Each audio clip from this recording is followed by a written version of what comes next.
फिलहाल बढ़ते हैं जी आगे, जरा बात एक और बड़े ऑपरेशन की करते हैं और ये बात आपको किश्तवाड़ की सामने रखते हैं, क्योंकि इत्तलात और खबरों के मुताबिक रात देर गए सिक्योरिटी एजेंसीज और मिलिटेंटों के बीच यहाँ पर भी तसादुम आराई हुई और यहाँ पर भी आज दूसरा दिन है इसका जब सिक्योरिटी एजेंसीज ने पाडर और आसपास के इलाकों के अंदर ज्वाइंट ऑपरेशन शुरू किया था और अभी भी यह ऑपरेशन लगातार जारी है। अभी तक की मौसूला इत्तलात के मुताबिक इस इलाके में रात के वक्त गोली चली, लेकिन ऑपरेशन पिछले 4 रोज से किश्तवाड़ के इस एरिया में चल रहा था। और बड़ी खबर इस वक्त ये भी है कि मचेल यात्रा जो 25 जुलाई से शुरू हुई थी, फिलहाल दोनों तरफ से रोक दी गई है, क्योंकि वही रास्ता है, हमारी जानकारी के मुताबिक ये वही ऑफिशियल ट्रैक है जहां से मचेल यात्रा, ये जो अकीदतमंद है वो मचेल माता के दरबार की जानिब बढ़ते हैं। और इस बीच जब रात देर गए ऑपरेशन के दौरान गोली चली, जिसका मतलब है जो सर्च ऑपरेशन मुसद्दिका इत्तलात मिलने के बाद इस इलाके में शुरू किया गया था वो एनकाउंटर में तब्दील हुआ। इस वक्त फिर से दोबारा तलाशी कार्रवाई जारी है, लेकिन इस दौरान एहतियाती तौर पर किसी भी अकीदतमंद को नुकसान न उठाना पड़े, फौरी तौर से दोनों तरफ से जो आने और जाने वाले काफिले थे या ऊपर से जिन लोगों ने दर्शन करके वापस लौटना था, उस यात्रा को रोक दिया गया है। पाडर का बाटम पुल जिसके करीब और इतलात के मुताबिक किश्तवाड़ की जुरिस्डिक्शन में आता जो पुलिस थाना है, वहां पर यह कार्रवाई मुश्तरका तौर पर इस वक्त चल रही है। अजय शान हमारे नुमाइंदे हमारे साथ हैं। अजय, क्या मजीद तफसीलात इस वक्त हैं ऑपरेशन के हवाले से?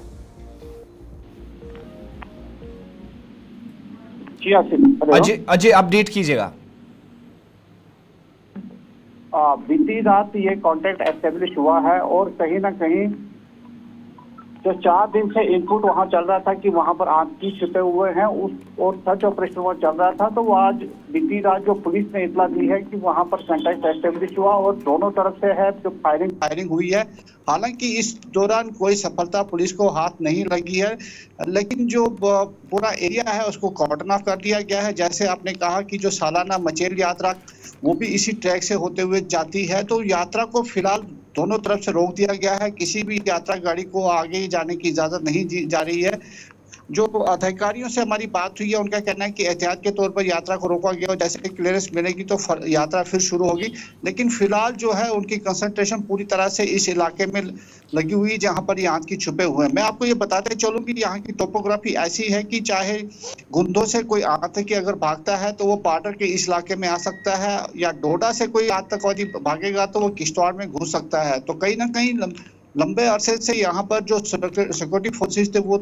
अलर्ट थी और चप्पे चप्पे पर उनकी नजर थी, जिस वजह से ये एनकाउंटर कहीं ना कहीं शुरू हुआ है और ये कंटेक्ट आतंकवादियों से एस्टेब्लिश हुआ है। तो आगे क्या होगा देखने वाली बात होगी, लेकिन फिलहाल तेज बारिश इलाके में हो रही है, पहाड़ी इलाका है, जिस वजह से कहीं ना कहीं दिक्कतें भी जरूर आ रही हैं। मैं इसमें एक बात और ऐड करते चलाऊं कि जब जैसे एनकाउंटर स्टार्ट हुआ तो जो आर्मी की गाड़ियां यहाँ से रश कर रही थी, तो एक गाड़ी जो सड़क में ही पलट गई थी, उसमें कुछ फौजी एहलकार जरूर जख्मी हुए, लेकिन कोई जानी नुकसान उसमें हुआ नहीं है। तो कुल मिला के अभी तक